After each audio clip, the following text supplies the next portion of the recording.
of ARC as a place to come and do things. And I said that we were going to introduce the four major pieces of software that have been developed here. This is the one that, in one sense, is the least relevant to astronomy. Maybe it's about equally unrelevant to the three-dimensional stuff. However, this program, which we're going to look at very briefly, is a program called GPS Mapper, and it's just what it says. It's a mapping piece of software. Now, this is the, apart from a computer, this is the device you need. This one belongs to Andrew. It's a Garmin eTrex GPS global positioning system device. Now, most hikers will have one of these now because it's they're very valuable. One thing, you can lead crumb trails and you can find your way back when mist comes down and so on. They're well known for their relative accuracy and also for the fact that at times of high military tension the accuracy is deliberately degraded. That seems to be happening less these days, surprisingly enough. And it's probably, I have a theory. I think it's because they found out that even when it's degraded, they're still pretty accurate anyway. Now, on a good day, the accuracy of one of these will be to within about 5 meters.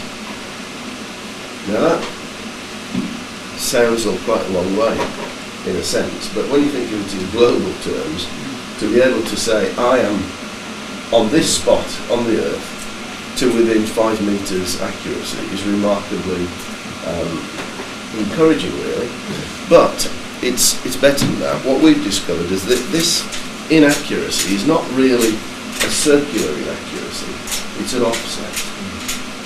So that means that the relative measurement positions of two measurements are much better than the absolute position of any given measurement. Yeah, because you take one measurement and then you walk a few feet and take another measurement. The relative positions of those are fine. They both might be out by about 5 meters on the surface of the planet, but relative to each other they're okay. Particularly if you take the readings within a relatively short period of time. Now, there are two applications that we've already thought of for this, and in fact we've just on Friday night I received an email from the journal British Archaeology to say that they've accepted a paper that we've written on this, and it will be published, it'll come out on April the 8th. It's mapping software. It's for drawing maps, for recording the positions of places, and for marking those positions on a map, and for drawing shapes. Now we've got two applications that we've come up with to start off with. One is in what I will describe briefly as archaeoastronomy, which means that things which may have astronomical relevance, like some stone circles have astronomical relevance. It is possible for an amateur, either an amateur astronomer or an amateur archaeologist, to go with one of these now and to record the positions of these things. Or you could go to something like Herculaneum, and you could go around all of the buildings there for yourself. You could record the positions of these, and you could draw those as shapes. Can I stop with that one? There's a television program on this week just gone. I don't know whether you saw it, and they were in Peru, right. And they were mapping out very old, newly discovered villages from some tribe in Peru. And he was walking around with something like that on his top of his back, waggling about, and by doing that, then he was mapping out on the ground the shape of all these archaeological sites and villages. Well, that's right. And in fact, if you go to a journal like British Archaeology, you will see that there are GPS companies that advertise their services to professional archaeologists and you can spend large amounts of money having very accurate maps. And in fact, the Nature Conservancy Council, when they want to map particular sites, they hire at the cost of a couple of £100 a day very sophisticated GPS systems that allow them to map within centimetres. Right? So there are very, very accurate systems the out point there. of this is that I'm sorry. No, that's fine. The point of this then is that it's the relative cost. Yes. That's the key It's to what something we're that I talking can about. do. Right. That's And what you can do. If you're interested in those things, I you can go and understand. do it. And what I want to try and show you is that unless we've got terrible conditions, and we've just started a war with France or something, we are going to be able to take reasonably accurate readings. And so we're going to be able to produce maps. But the thing is, one person can do it on their own, and you can do it very quickly. And cheaply. Well, yes, cheaply, because if you've already got your computer, and you've already got this because you go hiking, then you can do it. But the very cheapest of area fairly common, 30% of it is bracken. That's useless. We'd have to see what we do about it, or 20%. So the software also is able to calculate for you how much of the area is at one type of vegetation or another. Now, to put that back into archaeological terms, if we've gone round this site that we've discovered and we've mapped all the buildings, and then we decide what the buildings are, we can classify them and say these are houses, these are some other kind of public building, these are something else, and then we can work out what proportion of the area is occupied by these sorts of buildings, those sorts of buildings. Those are the sort of things. I think an added bonus lately mine is that the OS mapping people are getting a bit narky about you using their data. You can decipher data and bring it out to reports. So making your own maps is really going to be the way of the future, because the OS are going to say you can't even use our intelligence now. It's all complicated. So it is getting I've noticed it over the past 10 years. It's getting stricter. So that is an added point, really. Yes, you're right.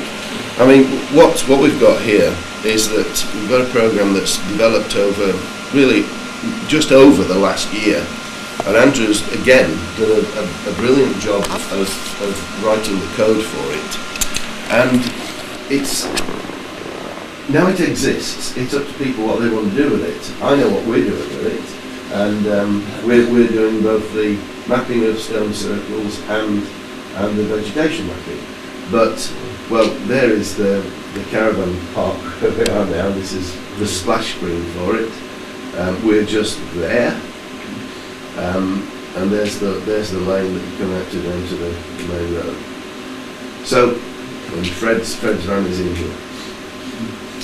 The observatory is about there, or the incipient observatory is about there. Well, later on this afternoon, for anybody who is interested, assuming that the weather stays fine, after lunch there's a local gentleman going to come and talk about this Preseli area, and afterwards we're going to go into the village. It's literally 2 miles from where we are now. There is a stone circle in Minneponte. It's not an impressive stone circle. The stones are about as big as these tables.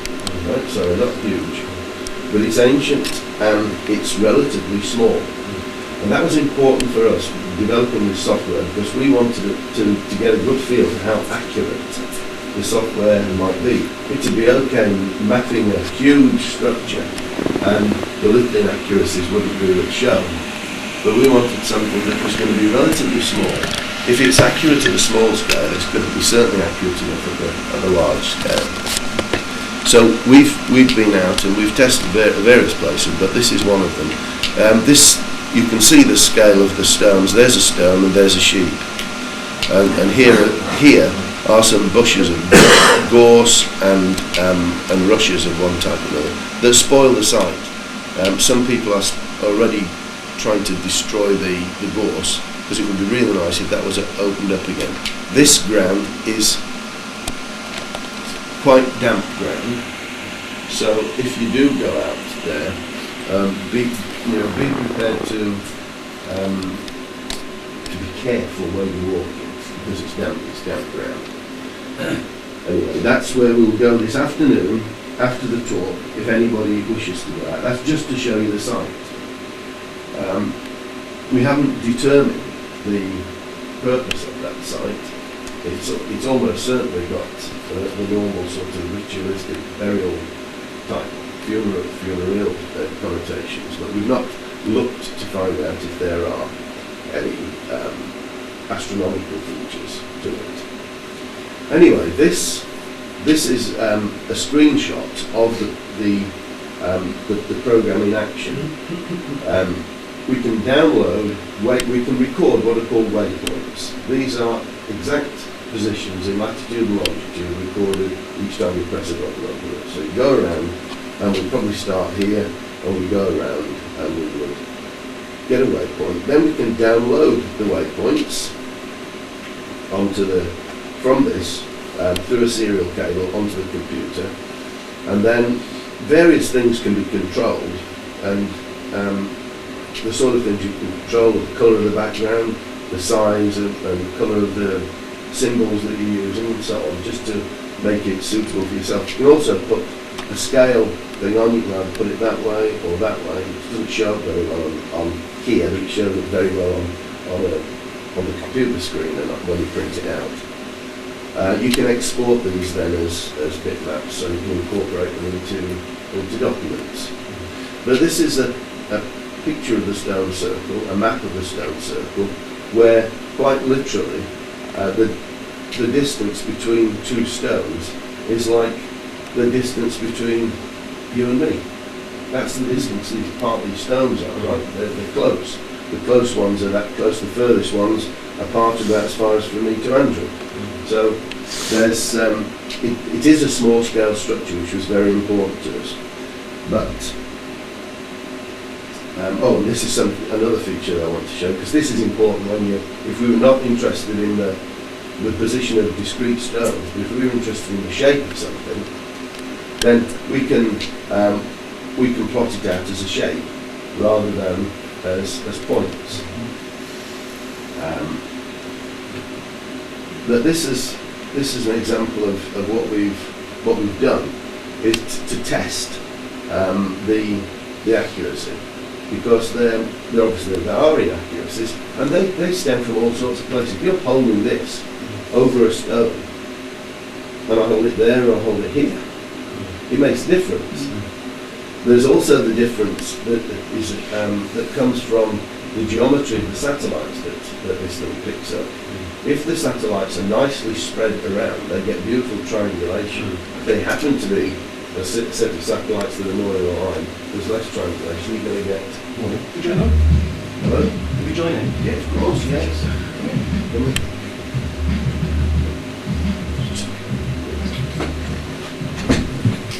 So there are going to be inaccuracies coming from the position, or variations in accuracy, I should say, coming from the geometry of the satellites in the sky at the time. And that's constantly changing. So you've always got this slight variance due to this. And as I said, at times of high military tension, the data are going to be degraded anyway, deliberately. So what kind of tests could we do? Well, if I sort of go back to this, we've seen the picture of the stones already from the photograph, but here we've got these. Now, we can measure the mapped stone-to-stone distances, and we can go out with a tape measure, and we can measure the actual stone-to-stone distances. Now, you also have to realise that with a tape measure, you've got inherent inaccuracies of exactly where you're going to hold one end of the tape and where you're going to measure to. So you've got inherences, even in getting what we could call the real distances, which are those you can measure with a tape. Nonetheless, if you were to measure them with a tape and then measure them as produced by a GPS mapper, if the accuracy is going to be acceptable, you have to be able to fit a line that is going to have a slope of 1. right? When you plot it out, if it has a slope that's significantly different from 1, then you're in trouble because your real stone to stone distances are not mapping onto the measured stone to stone distances, and that's what this is an example of a line that we fitted. That's a regression line. These are what I've called the actual distances, and these are the mapper distances. And this we then do simple statistical probability to find out what the slope of that line is, and it's not significantly different from 1. It's very close to 1 and not significantly different to 1. So that we think is we can see it looks okay, but that is the sort of statistical validation of the fact that it's okay. I said that the program is also usable for mapping vegetation. Now this is some spoof data. I mean it's real in the sense that I went down first of all to the bottom caravan field here, and I walked around the field and I took these waypoints, just crude waypoints, and that gave me the area that I was interested in. Here is everything outside of that bottom field, right? So there's the study area, if you like. There's a scale line on it, and then I walked around little shapes, recording waypoints, and I pretended that this was one type of vegetation and this was another. And I also pretended, I then took some more measurements, which were where I would have placed a sample quadrat in an area where I was going to study the vegetation in detail. So this diagram is simply to show you that you can map out particular bits, and that might be boggy vegetation, this might be bracken vegetation, and these are the sample points where the vegetation will be looked at in detail. As I said, that's not real, that's just an example. But what GPS Mapper will then do, it will say, right, this is boggy vegetation, that comprises a certain percentage of the total study area. And this is bracken, and that comprises a certain percentage of the total study area. I gave the program when it was far from complete, but very usable, to some project students during the summer, to 2 groups of project students. And one group went out onto Welshmoor and mapped certain things, certain types of vegetation, and certain features on Welshmoor. This was Welshmoor, or part of Welshmoor that they studied. And these are just different things, like I've shown you there. Now, I asked them to test it out for me. See, they weren't actually doing a project with this, but it was test it out. And I gave it to another group who worked on Mumbles Hill. Where's our house? Somewhere near there. Yeah, it's right up here. Somewhere near there. And this is the bottom where the road comes down to the ice cream park, the Coast Guard's there, and it comes around past the pub inside there. That's that bottom spot for there, that bit is the mowed grass at the bottom of the hill. And here we've got all different sorts of vegetation that they looked at up there. So that's all I've got to say about that software. It's something that is only going to be of interest to you if you've got a reason to map something.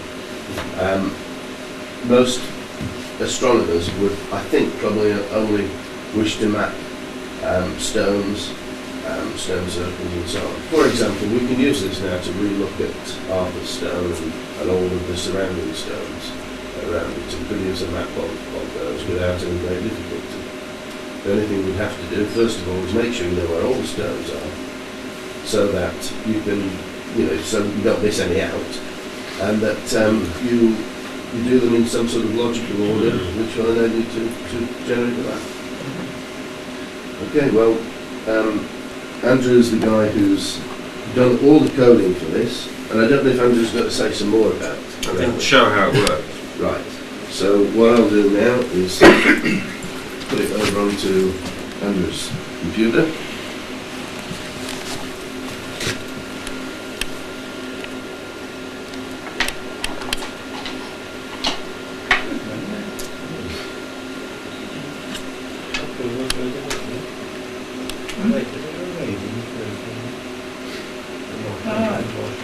That's right. Yeah, it disappears. Is that okay? Yes. Does that look alright? Yeah, it looks good. Alright. I didn't bring mine out. So the first thing you want to do is download your waypoints off the GPS. And then at the moment it just works with Garmin GPSs because that's the only format we know of.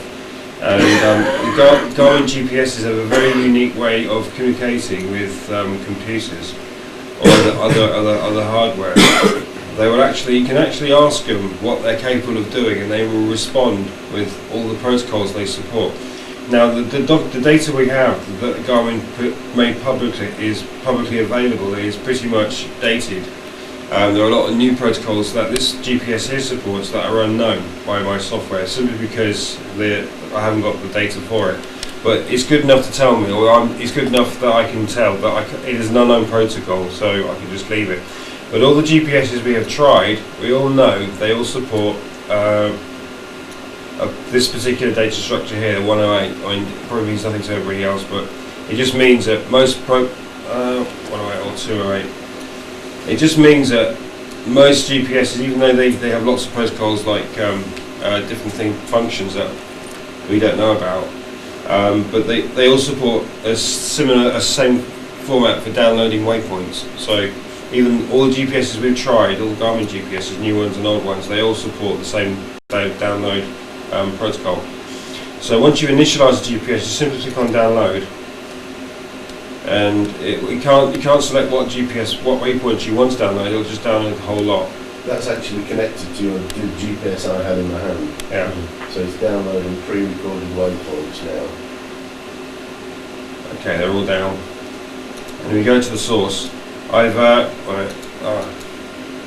These are all the waypoints here. They're actually just numbered because I've given some names. They're all the waypoints. Now, if I basically just come out of there and come back in, and I'll load a set of waypoints that I've actually named, which makes it easier, because really when you download the waypoints, you should also make sure that when you're recording the waypoints, you record what numbers belong to what areas that you've covered. Then it's easier to recreate the map. Okay. This is Trefach. You've just probably seen this on the splash screen. So these are pre-saved. Once you've downloaded them, you've saved them out as a file, so you can then bring them in and work with them. I mean, I've invented a format similar to Java format that simply records everything in a text file. And you have the name of each waypoint. You can rename them. The longitude, the latitude, and the altitude. The altitude don't record it here because at the time we did actually have that enabled. And all the shapes and all the classes are listed in the source. Anyway, well, what you can do is you can choose different parts of the map, like the drive, for example, or the astrofield where the observatories are or is, and then you can select whatever shapes you want, and so on, or the whole lot. Can it statistically work out the surface area and give you something in so many square meters, like the green area and the... Okay, well, I'll load the shapes examples. These shapes is an example map. You can see here, okay? You bring up the statistics function, you choose either classes or shapes. We'll choose bog, for example. Choose the blue stuff. And so the area of the perimeter is 4,000 square meters. Class bog is 196 square meters and is 4.3% of the perimeter. And this can be exported to. Actually, in fact, this is actually it's actually linked to Internet Explorer, so you can actually go online in this page here. Not that you need to, but it's just so that we can format the data in HTML so that it looks prettier and better to print out. But you can mark the whole lot. So you can choose whatever data you want. And then there's the legend, which simply Steve insists I think of another word for plonk. I like it now, I've gotten used to it. That's when you plonk the legend down on the map. And what you do is you can move the legend around.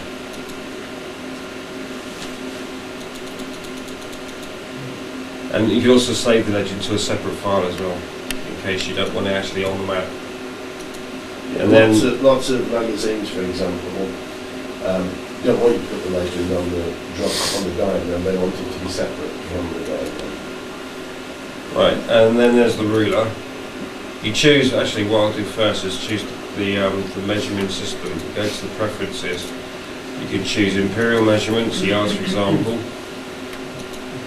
Then once that's chosen, we've got 300 yards from just plonk the ruler down, or maybe yes. Okay, 20. So this is software you have actually finished now, Andrew? Yes, it's working now. It's yeah. finished, complete. Near enough, yeah. Yeah, this is what we've got the publication on there. Yeah. Now when you go about making waypoints, these are all the previous Trefach waypoints. Now if I just simply start clicking on drive 1, drive 2, you'll see the drive unfolding as I click on each waypoint.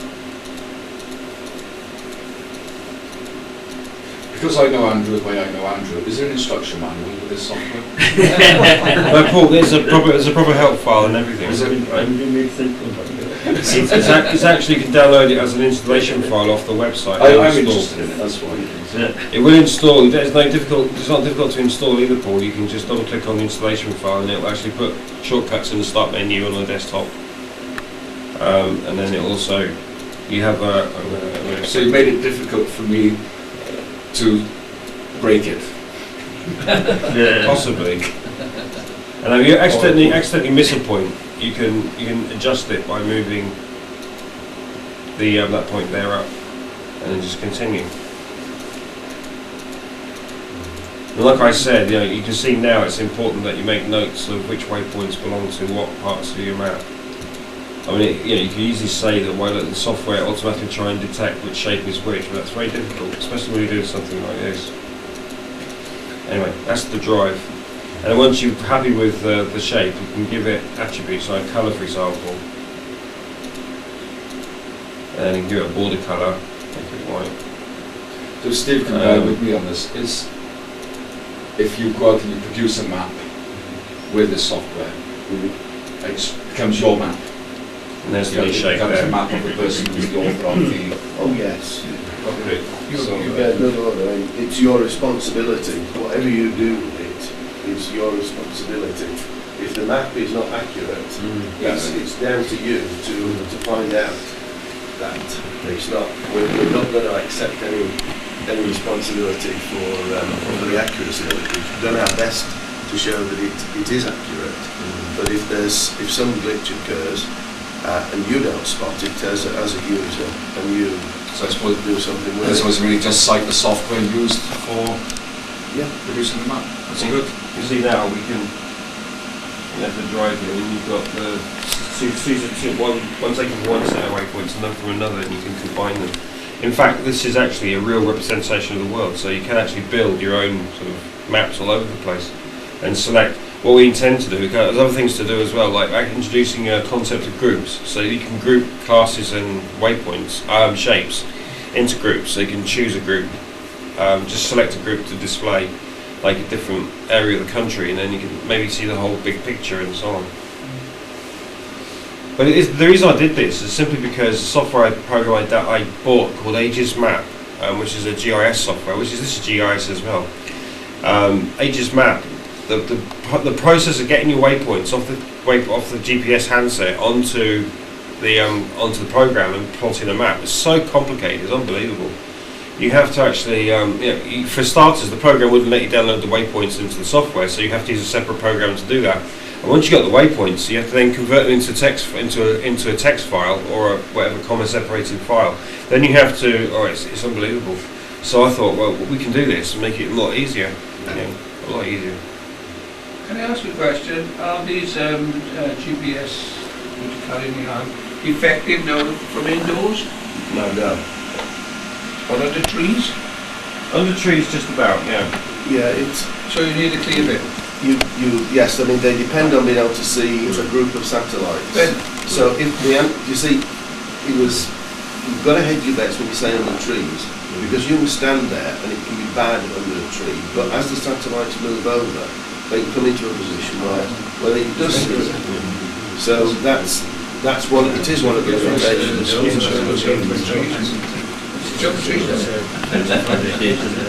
And in gorges, if you're in a gorge, you're really lucky if it will see overhead.